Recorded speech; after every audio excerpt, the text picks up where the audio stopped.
जय हिंद प्यारे साथियों, कैसे हो आप सभी। उम्मीद है अच्छे ही होंगे, ज़बरदस्त जिंदाबाद होंगे। तो साथियों, लगातार आपको जीके जीएस का स्टैटिक जीके का जो प्रैक्टिस सेट है यूपी पुलिस के लिए, जो कि आपका री एग्ज़ाम होने वाला है, थोड़ी थोड़ी न्यूज़ आ रही है एग्ज़ाम डेट के लिए। उसके बारे में आपको बताया भी जाएगा। जैसी डेट आएगी आपको अनाउंसमेंट कर दिया जाएगा, ठीक है। लेकिन उसके लिए तैयारी भी करनी ज़रूरी है, ठीक है। ऐसे एग्ज़ाम डेट के लिए, एग्ज़ाम डेट के भरोसे बैठे रहने से तो एग्ज़ाम क्वालिफाई होगा नहीं, है ना। तो उसके लिए पढ़ना पड़ेगा आपको। तो ये प्रैक्टिस सेट जो है वो डेली चल रहा है, आप डेली बेसिस पर इस प्रैक्टिस सेट को देख सकते हो, ठीक है। और ये प्रैक्टिस सेट नंबर 6 है। इससे पहले भी आ चुके हैं, तो आप जाकर के देख सकते हो। और आज का ये सेशन रहने वाला है, तो अपना स्कोर इसमें कमेंट कर हमें बताना कि आपका फाइनल में जाकर के स्कोर क्या आया है, आपने कितने अटैम्प्ट किए हैं, कितने अटैम्प्ट नहीं किए हैं। ये प्रीवियस ईयर क्वेश्चन है। किसी न किसी एग्ज़ाम के अंदर ये क्वेश्चन इसमें आए हुए हैं, जो हम लाए हैं वो किसी न किसी एग्ज़ाम के अंदर आए हुए हैं, ठीक है। तो निगाह बनाए रखना और अटेम्प्ट जरूर करना और बताना भी हमें, ठीक है। चलिए क्वेश्चन स्टार्ट करते हैं। तो पहला क्वेश्चन ये आपके सामने है, चलिए बताइए क्वेश्चन क्या कहता है। क्वेश्चन पूछ रहा है कि संविधान सभा द्वारा अंतिम रूप से पारित संविधान में कुल कितनी अनुसूचियाँ थीं। यानी कि अनुसूचियों की बात कर रहा है कि कितनी अनुसूचियाँ थीं, कब, जब संविधान पारित हुआ था, उस टाइम की बात कर रहा है कि जब संविधान पारित हुआ था उस टाइम संविधान के अंदर कितनी अनुसूचियाँ थीं। और संविधान उसने बोल भी दिया है कि किसने पारित किया था, कि संविधान सभा द्वारा ये पारित किया गया था। किसने? संविधान सभा द्वारा पारित किया गया था। तो संविधान सभा ने इसको पारित जब किया था तो उससे पहले तो संविधान सभा की बैठक हो चुकी थी। यानी कि पहली जब बैठक हुई थी, यानी पहली बैठक के बारे में बात करें, जब पहली बैठक जो हुई थी वो ही थी 9 दिसंबर 1946 को, ठीक है। ये संविधान सभा की पहली बैठक होती है और 9 दिसंबर 1946 को पहली बैठक होती है। तब अस्थायी अध्यक्ष चुने जाते हैं। जो अस्थायी अध्यक्ष चुने जाते हैं वो डॉक्टर सच्चिदानंद सिन्हा को अस्थायी अध्यक्ष चुना जाता है। लेकिन फिर भी दूसरी बैठक इसकी स्टार्ट होती है। दूसरी बैठक जब होती है, यानी दूसरी बैठक की बात करें तो दूसरी बैठक होती है वो 11 दिसंबर और 1946 को ही इसकी दूसरी बैठक होती है, जिसमें स्थायी अध्यक्ष चुने जाते हैं। वो डॉक्टर राजेंद्र प्रसाद को स्थायी अध्यक्ष चुना जाता है, ठीक है, जो कि संविधान सभा द्वारा होना था, ठीक है। अब इसमें यह है कि संविधान सभा ने संविधान को जब बनाया था, क्या बनाया था, तो उस टाइम की बात करें, जब बनाया था तो उसने पारित भी किया था। अब पारित किया और लागू किया दोनों अलग अलग है, इसके बारे में बात करेंगे। यानी कि पारित जब किया था वो 26 नवंबर 1949 को संविधान सभा द्वारा संविधान को पारित किया गया था। और 26 नवंबर को ही फिर हम क्या संविधान दिवस मनाते हैं। संविधान दिवस कब मनाते हैं? 26 नवंबर को ही संविधान दिवस मनाया जाता है, ठीक है। कब से? 1949 से। लेकिन उस टाइम जब ये पारित हुआ था, बन के तैयार हुआ था, तो बन के जब तैयार हुआ था उसमें टाइम लगा था 2 वर्ष 11 माह और 18 दिन, टोटल ये टाइम लगा था, ठीक है भाई। यानी 2 वर्ष 11 माह 18 दिन का इसमें समय लगता है और संविधान सभा दोबारा इसको बनाया गया, ठीक है। लेकिन उस टाइम पर जब ये पारित हुआ था, क्या हुआ था? पारित हुआ था। जब लागू कब हुआ था इसके बारे में बात करें कि ये लागू कब हुआ था, तो लागू की बात करें, किसकी? लागू। तो लागू हुआ था भाई साहब ये 26 जनवरी 1950 को। जब 26 जनवरी 1950 को ये लागू होता है तो 26 जनवरी को हम गणतंत्रता दिवस के रूप में मनाते हैं, या गणतंत्र दिवस के रूप में मनाते हैं। तो गणतंत्र दिवस के रूप में इसको मनाते हैं हम कब से? 26 जनवरी 1950 से। जैसे लागू हो गया था तब की बात कर रहा है, ये जब पारित हुआ था। जब पारित या लागू एक ही बात है। तो भाई जब पारित हुआ था तो 26 नवंबर को पारित हुआ था। कब? 26 नवंबर 1949 को। तो जब यह पारित हो चुका था उस टाइम की बात कर रहा है कि इसमें कितनी अनुसूचियां थीं। तो टोटल कितनी अनुसूचियां थी आपकी? 8 अनुसूचियां थी। वैसे देखा जाए तो आर्टिकल आपके कितने थे? 395 आर्टिकल थे आपके, और आपके 22 भाग थे संविधान के अंदर। कितने? 22 भाग थे संविधान के अंदर, और 8 अनुसूचियां। ये 8 अनुसूचियों के साथ में ये आपका संविधान पारित होता है और लागू आपका 26 जनवरी से स्टार्ट हो जाता है। ठीक है भाई, ये है इसके लिए। चलिए नेक्स्ट चलते हैं अब हम। ठीक है भाई, नेक्स्ट बात करते हैं। नेक्स्ट है ये आपका क्वेश्चन, आजा भाई, हाँ आ गया। देखिए बताइए, निम्नलिखित में से वह कौन सा देश है जिसने या जिसमें भारत से एक दिन पहले, जिसने भारत से एक दिन पहले स्वतंत्रता दिवस मनाने की घोषणा की थी। यानी कि भारत का जो स्वतंत्रता दिवस मनाया जाता है उससे एक दिन पहले, जस्ट एक दिन पहले उसने अपना स्वतंत्रता दिवस मनाने की घोषणा कर दी थी। तो ये जो हुआ था भाई, आपके सामने ऑप्शन भी है, आपके सामने ऑप्शन भी है, नेपाल है, रूस है, या पाकिस्तान है, या श्रीलंका है। बताइए। देखिए आपका ऑप्शन तो हो जाएगा ये राइट आंसर, लेकिन 1940 में बात करें हम, 1940 ईस्वी को मोहम्मद अली जिन्ना ने, किसने? जिन्ना ने यानी कि मोहम्मद अली जिन्ना ने 1940 में पाकिस्तान की एक अलग मांग की थी कि हमारा ये पाकिस्तान है वो अलग राज्य होना चाहिए, यानी कि अलग देश होना चाहिए हमारा पाकिस्तान। तो पाकिस्तान की मांग कब की थी? 1940 में मोहम्मद अली जिन्ना के द्वारा ये मांग की गई थी। और उसने ये भी बोला था फिर 1946 में जब संविधान सभा की बैठक हुई थी, तब उसने मोहम्मद अली जिन्ना ने बैठक में ये बात बोली थी कि जब भारत के लिए अपना अगर संविधान बना रहे हो आप, तो हमारे पाकिस्तान के लिए भी एक अलग संविधान होगा। ठीक है, तो ये बात वहाँ पर हुई थी। तो जब से ये बात चली आ रही है और पाकिस्तान जो है एक अलग राष्ट्र बनने पर वहीं से तुला हुआ था, मोहम्मद अली जिन्ना ने बोला ही था। तो जब भारत आज़ाद हुआ था, यानी भारत जब आज़ाद हुआ था, आज़ाद की बात करें किसकी? भारत के आज़ाद की बात करें तो 15 अगस्त 1947 को। ठीक है भाई, अब 15 अगस्त 1947 को जब भारत आज़ाद होता है, ठीक है, तो फिर पाकिस्तान ने, यानी कि पाकिस्तान ने या फिर मोहम्मद अली जिन्ना ने क्या बोला था? इन्होंने बोला था कि अगर आपका 15 अगस्त 1947 है तो हम भारत से एक दिन पहले जो है अपना स्वतंत्रता दिवस मनाएंगे। तो भारत ने खुशी खुशी बोल दिया था कि जा बिल्कुल मना ले जाकर अपना। तो फिर पाकिस्तान की बात करें हम, किसकी? पाकिस्तान की बात करें तो पाक ने भाई साहब 14 अगस्त और 1947 से ही अपना स्वतंत्रता दिवस मनाना स्टार्ट कर दिया था। क्या?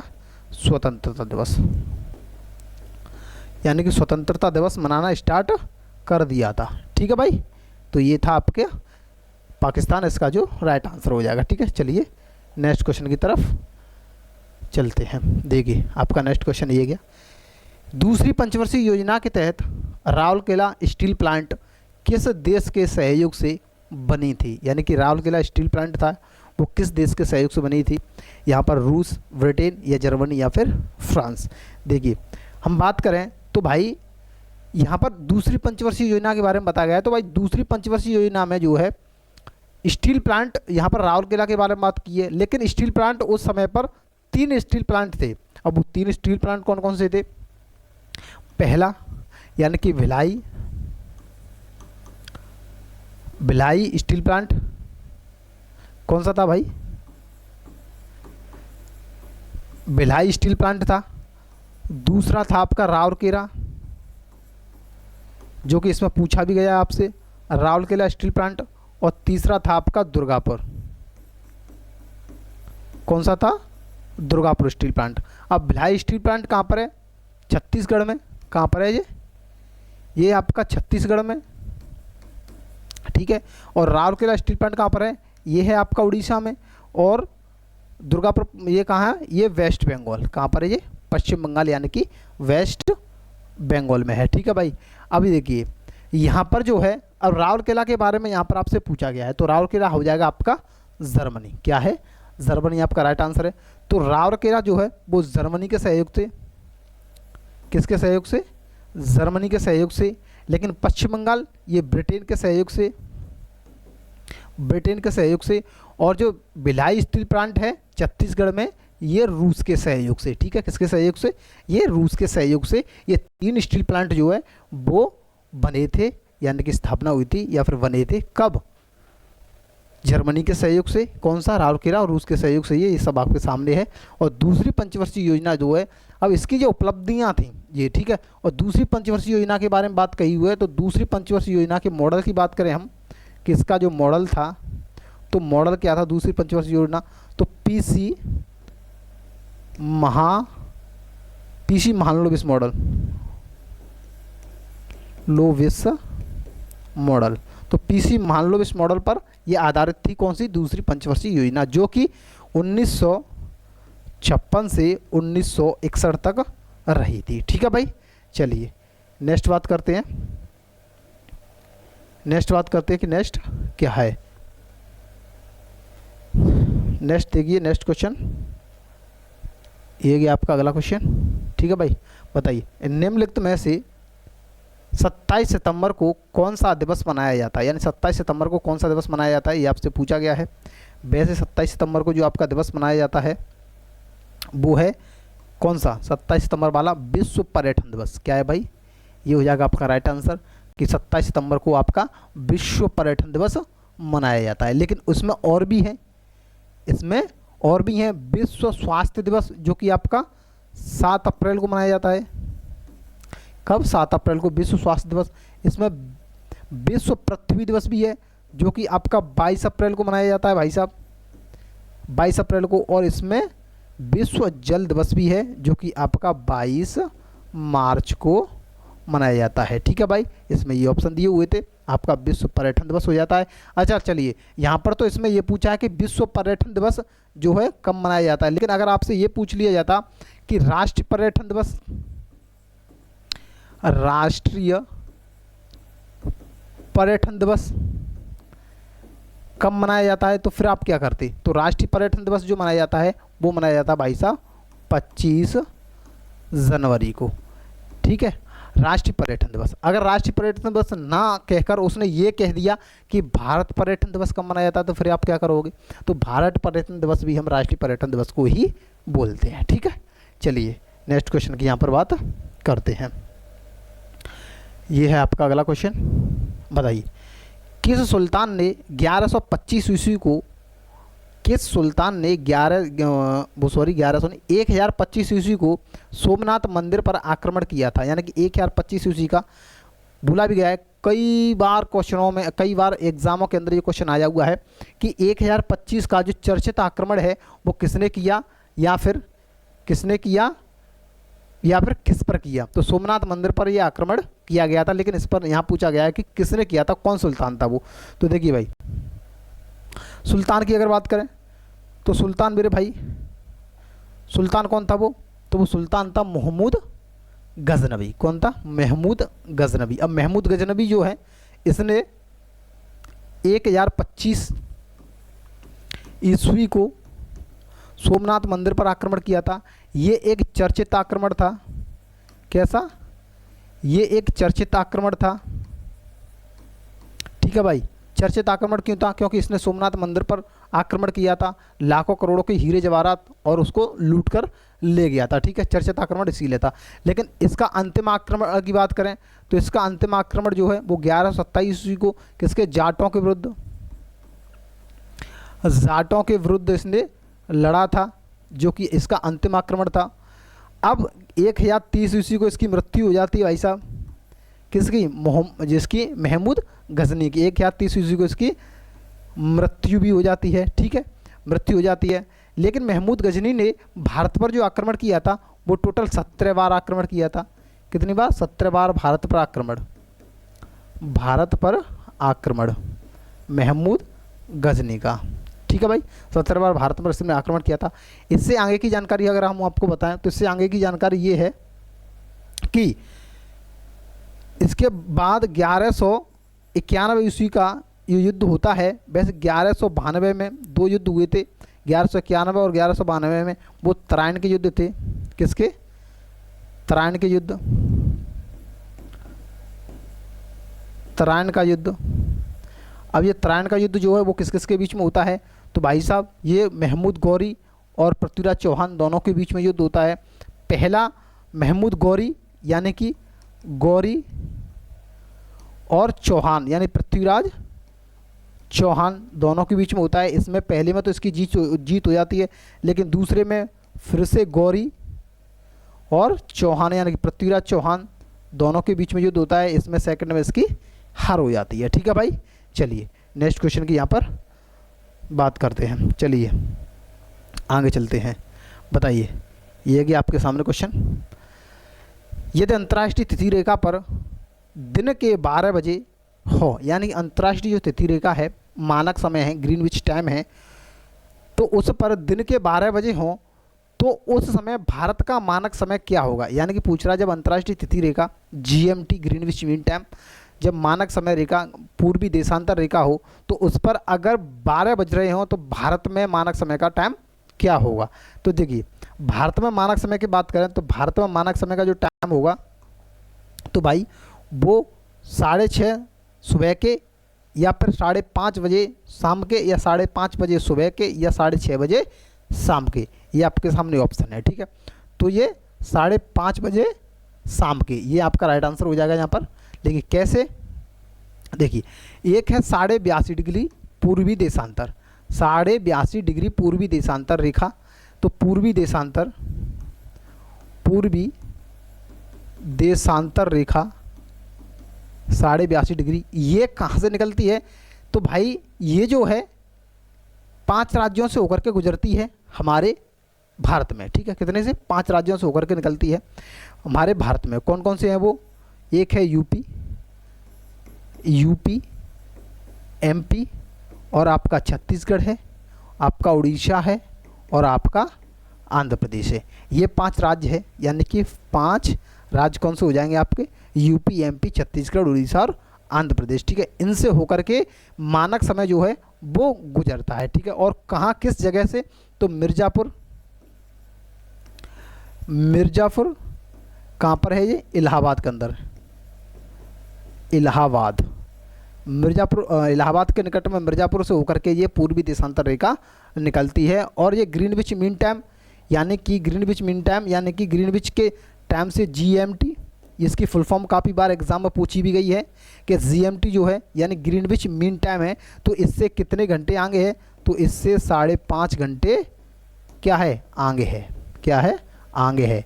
तभी तो उसमें बोला है कि 12 बजे हों तो 5.5 घंटे आगे करेंगे, तो टोटल 5.5 बज जाएंगे। ठीक है, वो भी शाम की। चलिए नेक्स्ट क्वेश्चन की बात करते हैं हम, नेक्स्ट क्वेश्चन पर चलते हैं ना। चलिए नेक्स्ट क्वेश्चन बताइए, ये आपका आज का नेक्स्ट क्वेश्चन है, निम्नलिखित में से कौन सी एक झील तंजानिया व युगांडा के बीच अंतर्राष्ट्रीय सीमा बनाती है।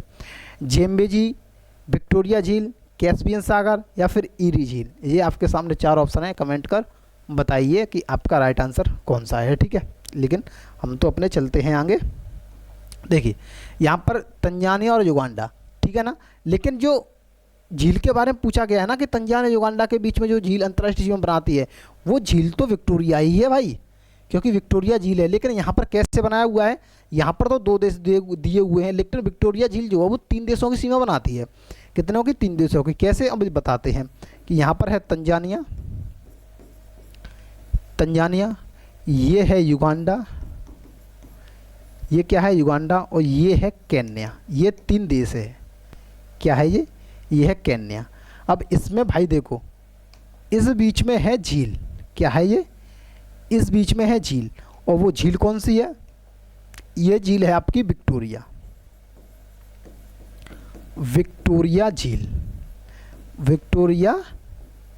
झील। अब ये आपकी विक्टोरिया झील हो जाती है। ठीक है, क्योंकि तंजानिया, युगांडा और केन्या 3 देश हो जाते हैं आपके, युगांडा, केन्या और तंजानिया, इनकी ये सीमा बनाती है, तो आपकी हो जाएगी विक्टोरिया झील। अब इसी विक्टोरिया झील से एक नदी निकलती है, क्या निकलती है, नदी, और उस नदी का नाम है आपका नील नदी।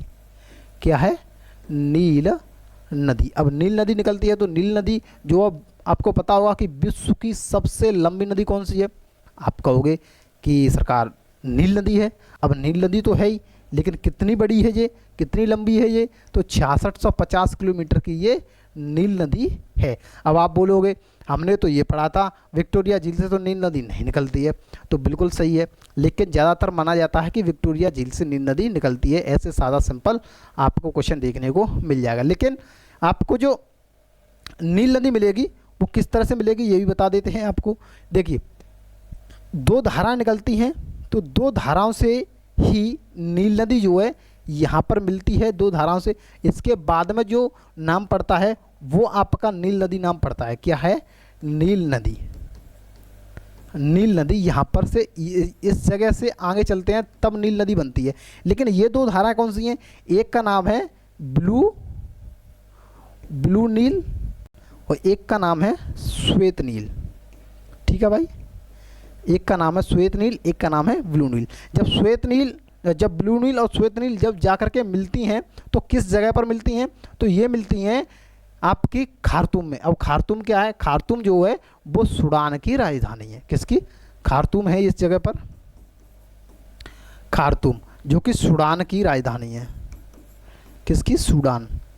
सूडान की क्या है ये? सूडान की हो जाएगी राजधानी खार्तूम। अब खार्तूम, अब खार्तूम से निकलती हुई खार्तूम के बाद में इसका नाम पड़ता है नील नदी, जो कि 6650 किलोमीटर विश्व की सबसे लंबी नदी हो जाती है। ठीक है ना, और भूमध्य सागर में जाकर के मिल जाती है। चलिए आगे नेक्स्ट क्वेश्चन की बात करते हैं।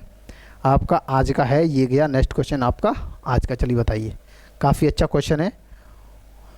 निम्नलिखित में से सबसे बाद में क्या हुआ था? यानी कि ये घटना दी हुई है आपको, इनमें से सबसे बाद में क्या हुआ था ये आपसे पूछा गया है कि निम्नलिखित में से सबसे बाद में क्या हुआ था? बंगाल विभाजन हुआ था क्या राज्य हड़प नीति हुई थी? क्या आपका स्थायी बंदोबस्त हुआ था? क्या आपकी सहायक संधि हुई थी? ये आपके सामने चार ऑप्शन है, आप सोच समझ के इसका जवाब दे सकते हो। ठीक है, देखिए अब हम यहाँ पर डेट लिख देते हैं, आप अपना आंसर निकाल लेना। देखिए बंगाल विभाजन की अगर हम बात करते हैं तो बंगाल विभाजन तो भाई साहब लॉर्ड डलहौजी के शासनकाल में हुआ था। लॉर्ड डलहौजी के, है ना जी, लॉर्ड डलहौजी के शासनकाल में। अब भाई बंगाल विभाजन हुआ तो 1905 में ही था। कब हुआ था? 1905 में। लेकिन वो सॉरी, लॉर्ड डलहौजी नहीं, ये राज्य हड़प नीति हो जाएगी। यहाँ पर क्या हो जाएगी? लॉर्ड डलहौजी, राज्य हड़प नीति जो है वो लॉर्ड डलहौजी के शासनकाल में, लॉर्ड डलहौजी के शासनकाल में 1900, ये यहाँ पर 1848 से लेकर के और 1856 तक कौन रहता है? लॉर्ड डलहौजी। वहीं पर आइए राज्य हड़प नीति करते हैं इतने समय में। लेकिन बंगाल विभाजन आपका 1905 में हुआ था। अब बंगाल विभाजन 1905 में हुआ था तो वहाँ पर लॉर्ड कर्जन थे। कौन थे? लॉर्ड कर्जन का शासन चल रहा था, जो कि 1905 में क्या हुआ था? बंगाल विभाजन हुआ था। जबकि राज्य हड़प नीति ये डेट है। अब स्थायी बंदोबस्त की बात करें तो स्थायी बंदोबस्त तो भाई साहब लॉर्ड कॉर्नवालिस ने, अब लॉर्ड कॉर्नवालिस ने स्थायी बंदोबस्त चलाया था। तो इसकी डेट तो 1786 से 93 थी भाई साहब, किसकी? स्थायी बंदोबस्त की। अब इसकी डेट क्या है भाई साहब?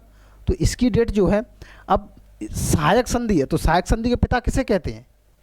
सहायक संधि के पिता किसे कहते हैं? तो सहायक संधि के पिता कहते हैं हम लॉर्ड वेलेजली को। किसको? लॉर्ड वेलेजली को। अब इसका जो है वो 1798 से 1805 रहता है। इसकी डेट क्या रहती है? 1798 से 1805 डेट रहती है। अब आपके सामने ये सारी की सारी डेटें हैं। ठीक है, तो आप बता सकते हो कि सबसे बाद में क्या हुआ था। तो यहाँ पर आपको दिखाई दे भी रहा होगा अब कि आपके सामने डेट जो है वो सब हैं, लेकिन सबसे बाद में जो है वो 1905 की डेट सबसे बाद की है। ठीक है ना, 1905 की डेट, जो कि बंगाल विभाजन हुआ था। क्या हुआ था? बंगाल विभाजन हुआ था सबसे बाद में। चलिए आगे आपसे बात करते हैं कि आगे क्या है। ये देखिए आगे का कार्यक्रम ये है आपका, आप आंसर कीजिए दबा के। निम्नलिखित में से किस विश्वविद्यालय की स्थापना पाल शासकों ने की थी? अब आप बोलोगे पाल शासकों ने, अगर आपने अच्छे से हिस्ट्री देखी होगी, इतिहास के पन्ने पलटे होंगे, तो आपको इसका आंसर मिल गया होगा। क्यों? क्योंकि भाई पाल शासकों के बारे में बात की हुई है और पाल वंश, पाल शासकों से आखिरकार क्वेश्चन आते जाते रहते हैं। यहाँ पर पाल दिए हुए हैं, पाल का मतलब कुछ और मत समझना, लेकिन पाल का मतलब होता है पाल वंश। क्या होता है?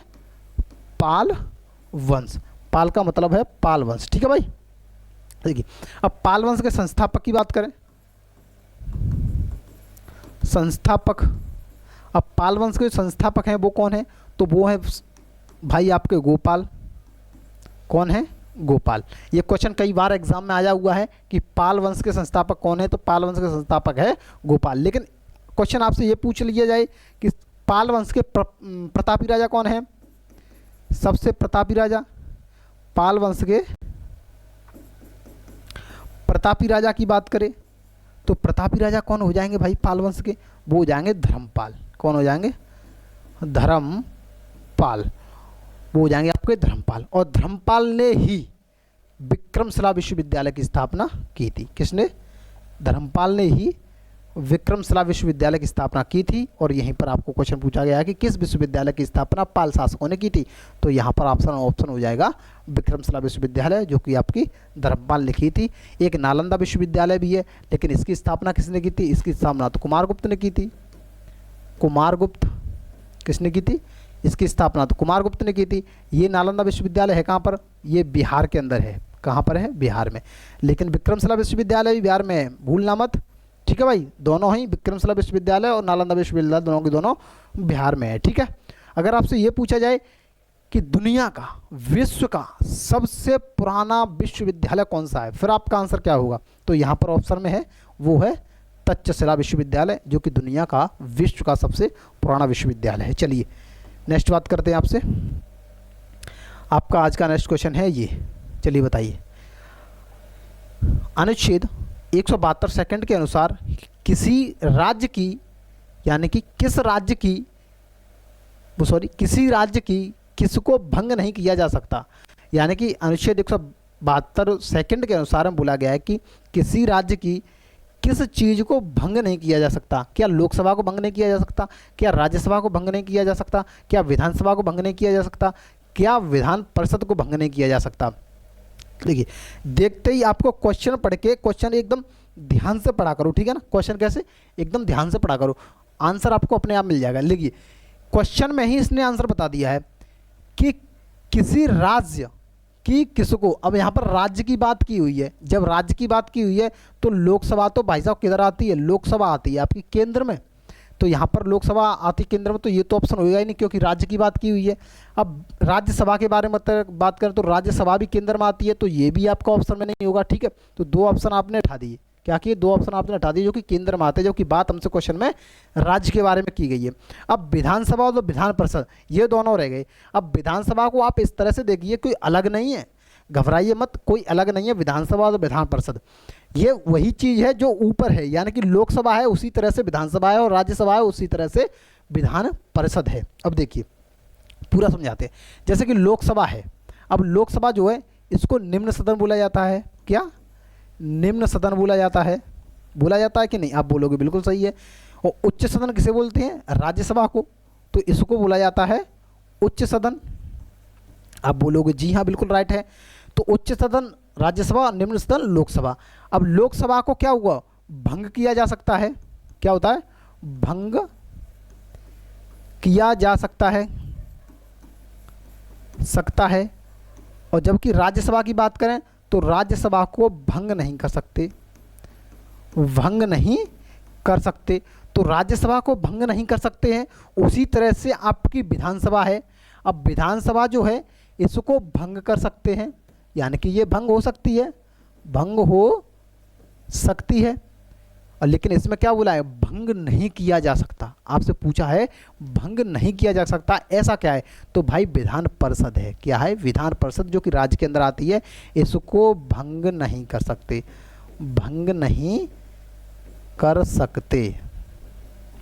ठीक है भाई, इसको भंग नहीं कर सकते हम। अब देखिए यहाँ पर आपको बता तो दिया है, लेकिन लोकसभा जो है आपकी आर्टिकल 81 के अंदर है। आर्टिकल 81 के अंदर है, जबकि आपकी राज्यसभा है आर्टिकल 80 के अंदर है। किसमें? आर्टिकल 80 के अंदर है। जबकि आपकी विधानसभा और विधान परिषद आपकी 169 आर्टिकल में है, और विधानसभा आपकी 170 आर्टिकल में है। ठीक है, इस बात का विशेषकर ध्यान रखें। ठीक है, चलिए अब आपके नेक्स्ट क्वेश्चन की तरफ चलते हैं कि आपका नेक्स्ट क्वेश्चन आपकी राह देख रहा है भाई। अब ये लीजिए, आपकी इसकी राह को आप ख़त्म कर दो। 2011 की जनगणना के अनुसार भारत का लिंगानुपात क्या है? 2011 की जनगणना के अनुसार आपसे पूछा है कि भारत का जो लिंगानुपात है वो क्या है। यानी कि 1000 पुरुष पर 943 महिलाएं, 1000 पुरुष पर 643 महिलाएं, 1000 पुरुष पर 843 महिलाएं या 1000 पुरुष पर 743 महिलाएं। ये आपके सामने ऑप्शन दिए हुए हैं। आप अपना राइट आंसर बताइए, जो भी आपको लगता है आपका राइट आंसर उसे शेयर करें। चलिए बताइए। तो देखिए यहाँ पर जो है आपसे तो यही पूछा है कि लिंगानुपात क्या है, लेकिन हम आपसे ये पूछें कि भाई अगर भारत में ये है तो भारत में सबसे अधिक लिंगानुपात किस राज्य का है, फिर क्या करोगे? यानी कि सबसे अधिक की बात करें, सबसे अधिक लिंगानुपात जो है वो किस राज्य का है, तो आप बोलोगे कि वो भाई साहब केरल का है। यानी कि केरल का लिंगानुपात कितना है? सबसे अधिक है, लेकिन है कितना? 1084। कितना है? 1084 महिलाएं जो कि 1000 पुरुष पर हैं। यानी कि 1000 पुरुष पर 1000 पुरुष हो जाएंगे ये आपकी हो जाएंगी महिलाएं। ठीक है भाई। चलिए अगर आपसे ये पूछा जाए कि सबसे कम कहाँ पर है, तो वो भी देख लीजिए। सबसे कम की बात करें, सबसे कम लिंगानुपात कहाँ है? अनुपात, अब लिंगानुपात सबसे कम कहाँ है, तो वो आपका है हरियाणा राज्य में। कहाँ पर है? हरियाणा में। कितना है भाई? 879 है। कितना? 879। अब यहाँ पर तो ये है। अच्छा ठीक है, आपको यहाँ तो ये पूछ लिया, लेकिन अगर आपको एग्ज़ाम हॉल में ये पूछ लिया जाए कि भारत का लिंगानुपात कितना है, फिर आप क्या करोगे? सॉरी, भारत का तो आपको इसमें पूछा है, पूछ लिया जाए कि यूपी का लिंगानुपात कितना है, फिर आप क्या करोगे? ये यूपी के लिंगानुपात की बात करें, यूपी का लिंगानुपात। अब यूपी का लिंगानुपात, इन क्वेश्चनों को आप हल्के में ना लें, क्योंकि एग्जाम के अंदर जनगणना से क्वेश्चन आना ही आना है। ठीक है, एक क्वेश्चन जनगणना से आपको देखने को मिलेगा ही मिलेगा। तो यूपी का लिंगानुपात पूछा है, तो यूपी का लिंगानुपात है आपका 912 प्रति 1000 पर। ठीक है, ये है। लेकिन भारत के लिंगानुपात की आपसे बात कही हुई है भाई साहब, अब आंसर आपका आ जाना चाहिए। ठीक है, तो यहाँ पर आपका राइट आंसर हो जाएगा 943। 1000 पुरुष, 943 महिलाएं। ठीक है, बाकी ये है। अब नेक्स्ट क्वेश्चन की आपसे हम बात करेंगे, और शायद ये आपका लास्ट क्वेश्चन भी है आज का। चलिए बताइए, ये आपका लास्ट क्वेश्चन, फिर आपसे एक नई वीडियो में आपसे मिलते हैं। क्वेश्चन ये है, आप इसका जवाब दें कि भारत में राष्ट्रीय बालिका दिवस किस तारीख को मनाया जाता है। एक दिवस पूछा गया है आपसे कि राष्ट्रीय बालिका दिवस जो है वो किस तारीख को मनाया गया है। हम यहाँ पर एक चीज़ आपको बता दें कि भाई साहब ये जो क्वेश्चन है ये 18 फरवरी 2024 को ही आया था। ठीक है, इस बात का विशेषकर ध्यान रखें कि ये जो है 18 फरवरी 2024 को ही एग्ज़ाम में आया था। वो भी यूपी पुलिस के एग्ज़ाम में ही आ जाए, किसी अदर एग्ज़ाम में नहीं आ जाए, जो कि आपका री एग्ज़ाम होने को जा रहा है उसमें। चलिए राष्ट्रीय बालिका दिवस के बारे में बात किया है। देखिए 14 सितंबर यहाँ पर दिया हुआ है, 14 सितंबर। वैसे आपका आंसर तो यहाँ पर 24 जनवरी है। ठीक है, घबराइएगा मत कि राष्ट्रीय बालिका दिवस जो है वो 24 जनवरी को मनाया जाता है। यहाँ पर 14 सितंबर भी दिया हुआ है, तो 14 सितंबर को आपको हिंदी दिवस मनाया जाता है। क्या? हिंदी दिवस। अब 14 सितंबर को हिंदी दिवस मनाया जाता है, जो इसको आप ऑप्शन में आपको दिया भी हुआ है। लेकिन अगर आपको ये पूछ लिया जाए, अगर आपको ये पूछ लिया जाए कि भाई साहब विश्व हिंदी दिवस कब मनाया जाता है, फिर आप क्या करोगे? विश्व हिंदी दिवस। आप बोलोगे जी हाँ सर, बात तो बिल्कुल सही कही है कि हिंदी दिवस जो है वो 27 सितंबर को, लेकिन विश्व हिंदी दिवस कब मनाएं? तो विश्व हिंदी दिवस मैं बता देता हूँ आपको, 10 जनवरी को विश्व हिंदी दिवस मनाया जाता है। क्वेश्चन आपका ये गया, पूरा क्वेश्चन होता है इनमें से हो गया आप पूरा ख़त्म। ठीक है, ये लास्ट क्वेश्चन था आज का, जो कि एग्ज़ाम में आया हुआ था, करंट का ही क्वेश्चन मान लीजिए इसे। ठीक है, तो चलिए हमें कमेंट कर ये अपना स्कोर ज़रूर शेयर करें कि आपने आज के सेट से कितना स्कोर किया है, आज के सेट में जो है कितना स्कोर किया है। ठीक है भाई, और आपको कौन सा क्वेश्चन समझ में नहीं आ जाए और कौन सा क्वेश्चन समझ में नहीं आ जाए, इसके बारे में हमें ज़रूर शेयर करें, कमेंट करें।